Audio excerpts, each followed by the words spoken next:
አንጋፋውና ተወዳጁ አገልጋይ ባልተጠበቀ መልኩ ራሱን አጥፍቶ ሞቶ መገኘቱ ተሰምቷል። እጅግ ያሳዝናል። ፓስተር ቸሬ ስለ አንጋፋው ተዋናይ ሳምሶን ታደሰ ቤቢ ትዳር መፍረስ አስመልክቶ እጅግ አስደንጋጭ የሆነ ጉዳይ አጋልጧል። ከዛ በኋላ ቤቢ ዳጊ ነው፣ ዳጊ ደግሞ ቤቢ ነው።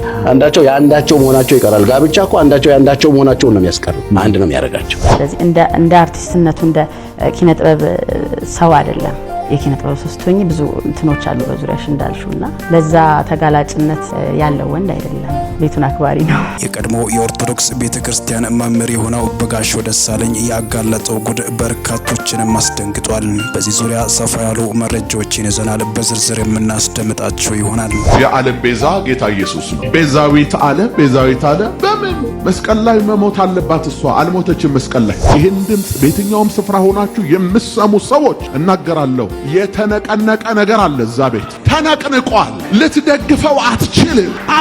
በቃ ተነቅንቋል። አንጋፋውና ተወዳጁ አገልጋይ ባልተጠበቀ መልኩ ራሱን አጥፍቶ ሞቶ መገኘቱ ተሰምቷል። ወጣት ገዳ አብዲሳ በፌስቡክ የመጨረሻ ቀኔ ነው ብሎ ጽፎ ነበረ። ጓደኞቹ ምነው ገዳ አብዲሳ እያሉ ጠይቀውት ነበረ። እሱ ዝም ብሎ ነበር። ነገር ግን ከጥቂት ሰዓታት በኋላ ራሱን አጥፍቶ መገኘቱ ተሰምቷል። ይህም የበርካቶችን ልብ ሰብሯል። ወጣቶች ለምን ሰይጣንን ደስ ታሰኛላችሁ? ለምንስ ራሳችሁን ታጠፋላችሁ? ተስፋ መቁረጥን ቁረጡት። በማንኛውም ከባድ ሁኔታ ውስጥ ያላችሁና የምታልፉ ወንድምና እህቶቼ በሙሉ በፍጹም ተስፋ አትቁረጡ። ለአፍታ ቢሆን ራሳችሁን ስለማጥፋት አታስቡ። ሁሌም ክረምት አይደለም፣ ሁሌም በጋ አይደለም፣ ሁሌም ቀን አይደለም፣ ሁሌም ሌሊት አይሆንም። ሁሉም ጊዜና ስርዓቱን ጠብቆ ይለዋወጣል። በሰው ህይወትም እንዲሁ ነው። ብቻ ትዕግስት ይኖረን። ሁሌም መውደቅ፣ መሸነፍ፣ መጨነቅ የለም። ደግሞ መነሳት አለ፣ ማሸነፍ አለ፣ መሳቅ መደሰትም አለ።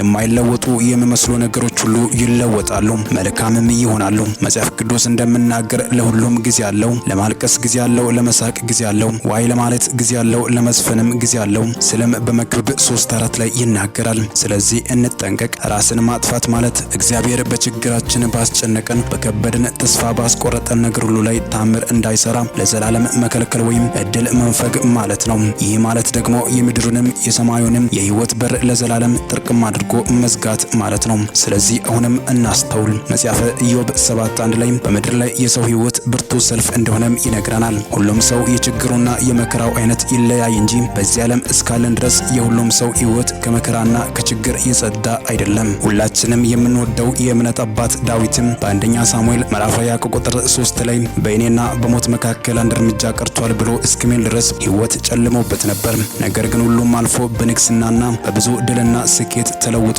እንደተቀየረ መጽሐፍ ቅዱስ ያስተምረናል። እግዚአብሔር ፈቅዶ በህይወት ኑሩ እስካለን ድረስ ተስፋ አለን። ሁሉም ነገር በመልካም ይለወጣል። ነገ መልካም ይሆናል። ብቻ ተስፋችንንና ልባችንን በእግዚአብሔር ላይ እንጣል። እግዚአብሔርን ብቻ ተስፋ እናድርግ፣ እንመነው፣ መቼም አናፍርም። አንተን ተስፋ የሚያደርጉ አያፍሩም ሲል መጽሐፍ ቅዱስ በመዝሙር 25 ከቁጥር 3 ላይ ይናገራል። እደግመዋለሁ፣ ተስፋ መቁረጥን ቁረጡት፣ ተስፋ አስቆርጡት ሲሉ በርካቶች በትላንትናው ዕለት ራሱን አጥፍቶ ስለተገኘው አገልጋይ ይህንን መልእክት ሲያስተላልፉ ተመልክተናል።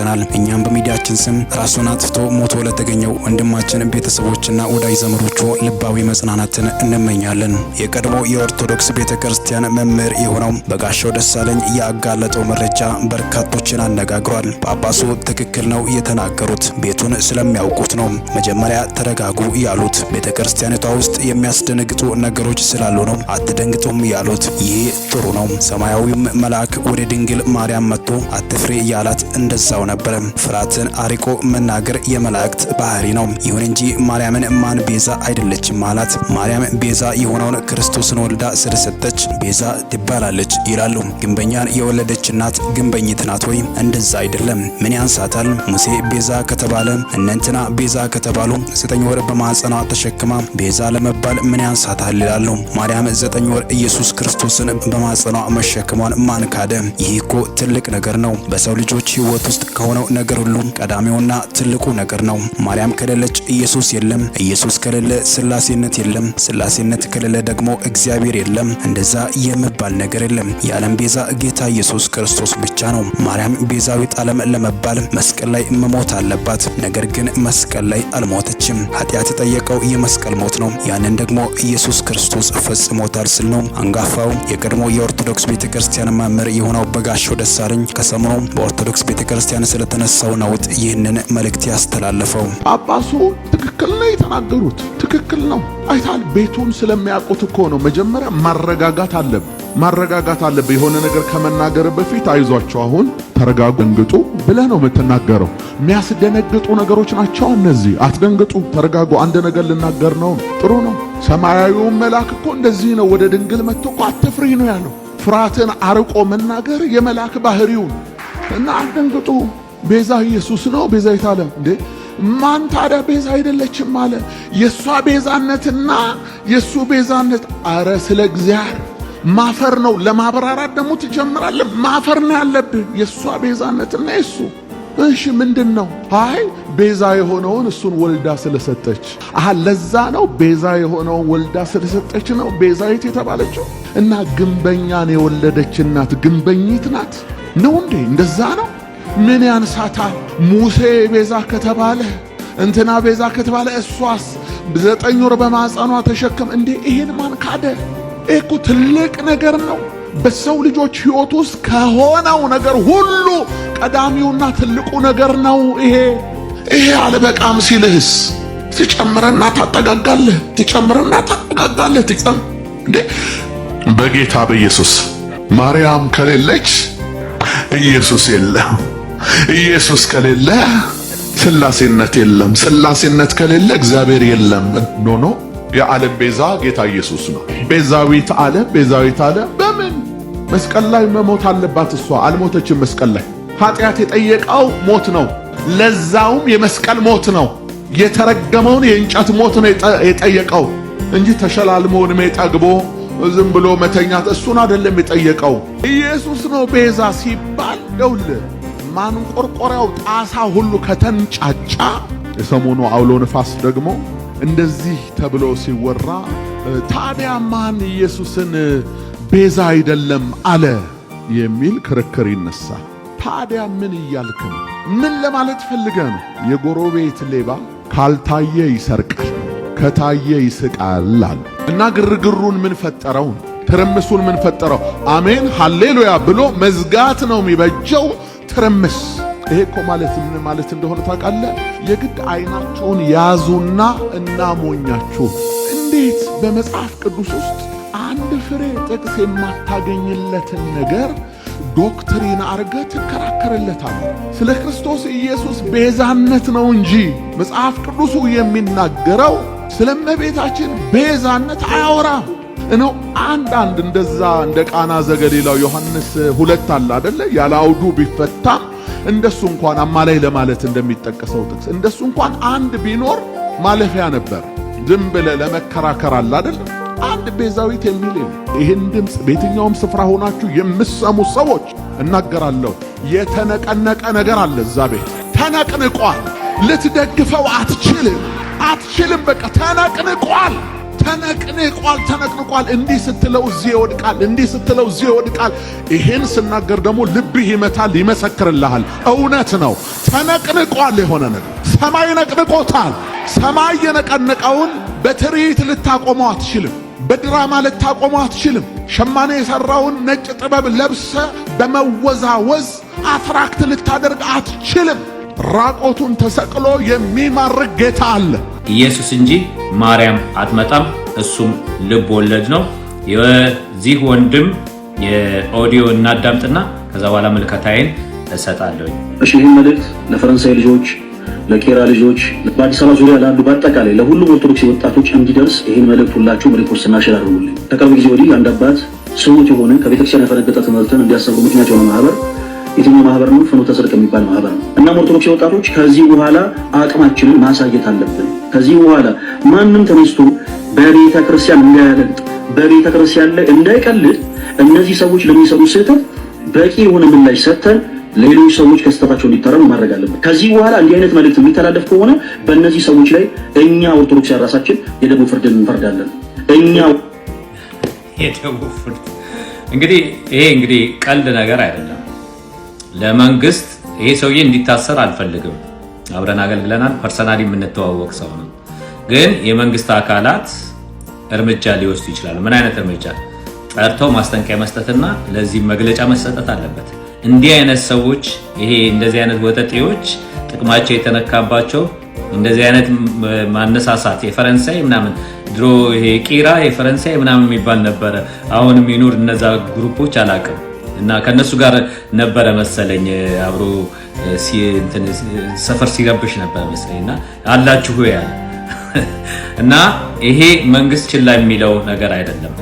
ቶሎ ብሎ እርምጃ መወሰድ አለበት። አንደኛ ይሄ ነው። ምክንያቱም መልስ የላቸው።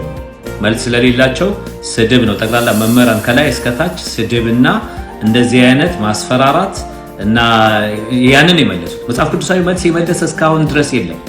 ተጠርተው እንኳን ገብተው በቲክታክ ብዙ ወንድሞች ጋር ገብተው ጠቅላላ ሊቀ ሊቃውንት የሚባሉ መምህራን ጠቅላላ ቀሳውስት መጥተው መመለስ አልቻሉም።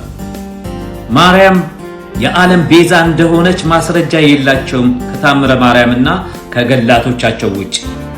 ገላቶቻቸው ግን በግልጽ ተጽፏል። ማርያም ሞታ አዳነች፣ 7 ጊዜ ሞታ አዳነች የሚል አለ። እንደገና ደግሞ ታምረ ማርያም 12:54 ላይ ከልጇ ጎን በፈሰሰው ደሟ ነው እና እኛን አንጽታ ወደ መንግስተ ሰማያት ትመራናለች የሚል አለ እና እንደዚህ አይነት በገላቶቻቸው አለ። መጽሐፍ ቅዱሳዊ ግን መሰረት የለው፣ መመለስ አልቻሉም። ስለዚህ አሁን እንደሚያደርጉት መጫጫው ነው። ማን ነው የነካት? እናታችንን ምናምን። ማናት እናታችን? የጌታችን የኢየሱስ ክርስቶስ እናት የተባረከችው ማርያም።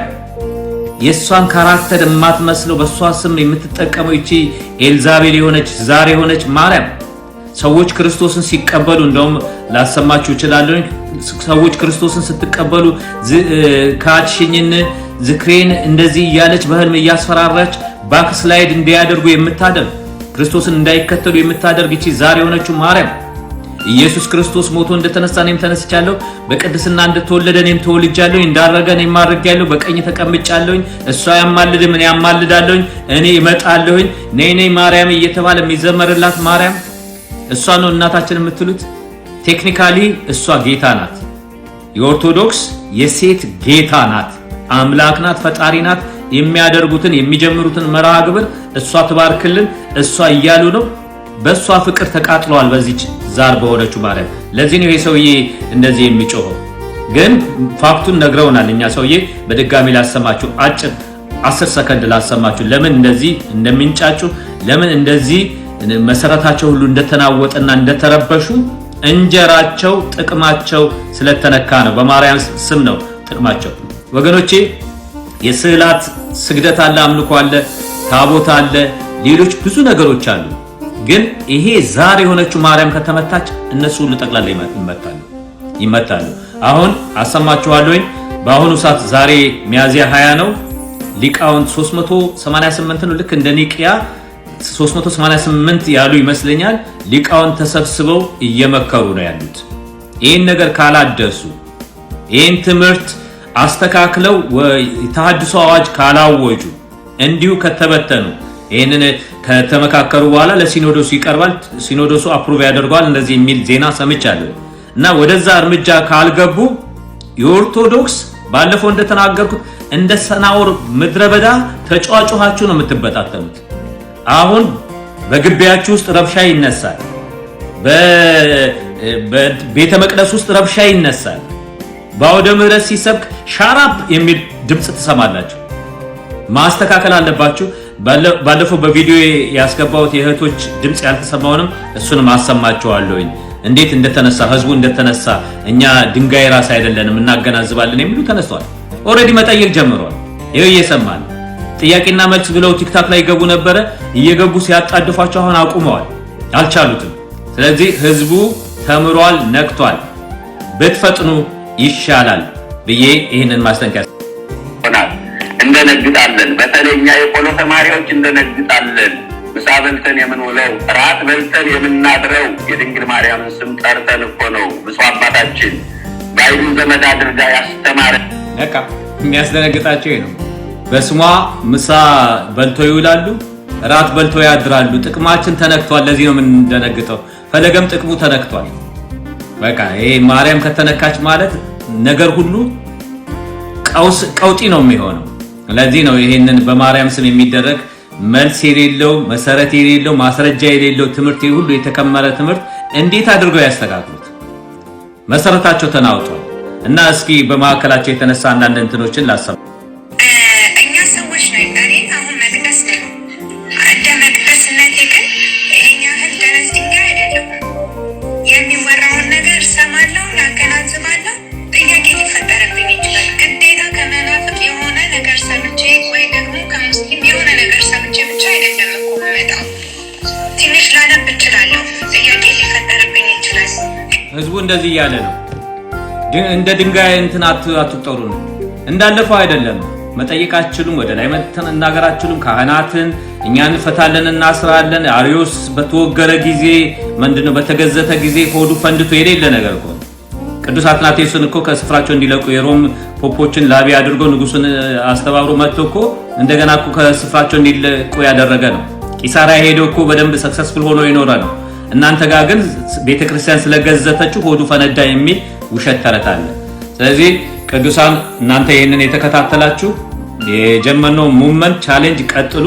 የምትመጣ ማርያም የለችም፣ አትደንግጡ፣ ኢየሱስ ክርስቶስ የዘላለም ቤዛ ነው የሚለውን ኮሜንታችሁን ቀጥሉ። ላይክ፣ ሼር፣ ሪፖስት አድርጉ።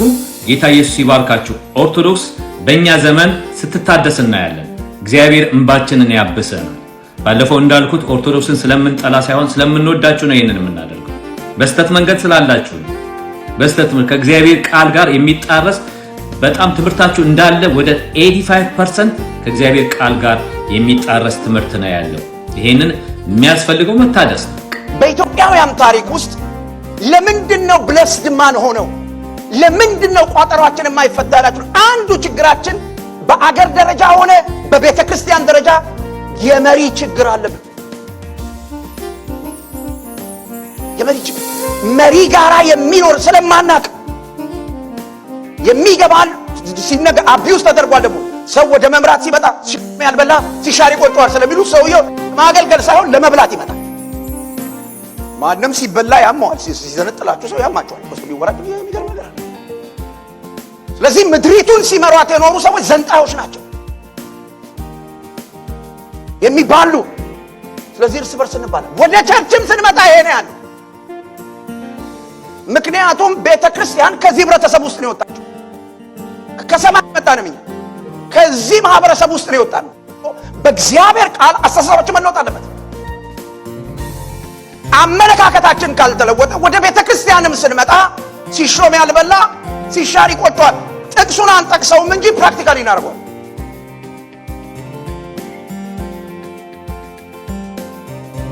ስለዚህ ይሄ በጣም ኢምፖርታንት የሆነ ነገር ነው። ለምንድን ነው እሱ መሪነት የሚያስፈልገው? በመሪነት ዙሪያ ስራ የሰሩ ሰዎች ወይም ያጠኑ ሰዎች ምን ይላሉ? መሪነት የለም ህይወት